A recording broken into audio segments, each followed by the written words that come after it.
Pangantukan guys, George Tower dito sa Pangantukan, no? Diba? Mo ni pinakauna nga mall,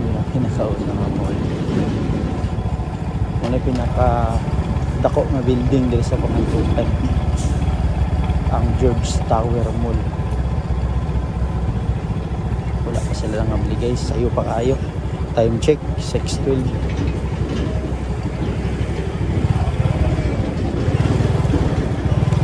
Sunod ra ko ani guys, okay. Hadlo kayo ng overtake.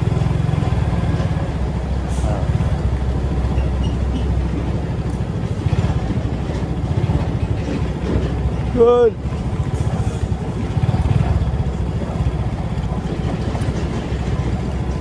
Ito siya kailangan. Paputik papa ni Kuya guys. Mga itong ginagawa sa Don Carlos. Sunod-sunod ra ko na guys. Hadlock yung mga overtake eh. Overtake ta. Diba?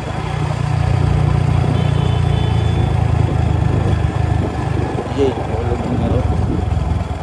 Mahulog yung ngero guys. Daan punit. Ito ang 7-Eleven guys, so dami kitaon sa akong brad. Atong atoon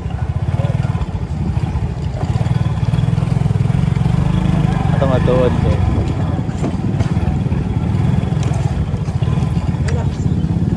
Mana akong brad bay, lamig kaya kaon bay. Lamig mo na brad. Ayaw eh. Ay lagi. Hubog ka? Ayoy, di ko. Nalay ko balaka. Di ko. Nilay ko brad. Moy, mamatay ko. Magkuhan pa ko, magwashing pa ko. Ay na lagi. Salamat kayo. Sunod na lang.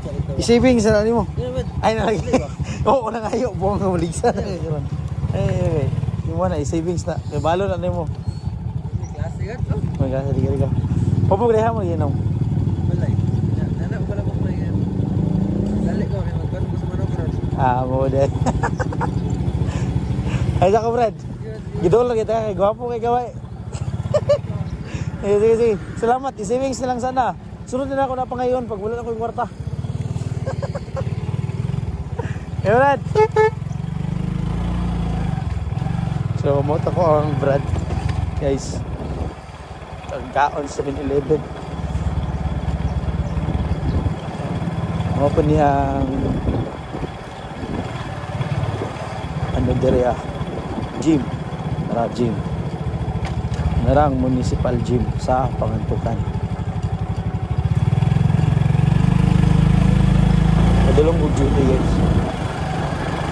Maglimpyo ba dito? Ano ang karaan nga police station. Karon na himo na siya kuan mental health facility.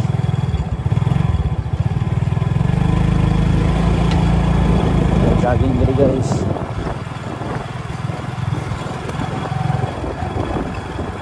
Ano yung tourism na building. Okay.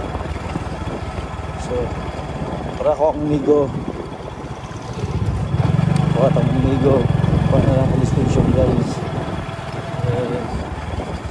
Abot ako sa akong gitrabahoan. So dili ko nagtrabaho. Meron akong gitrabahoan guys.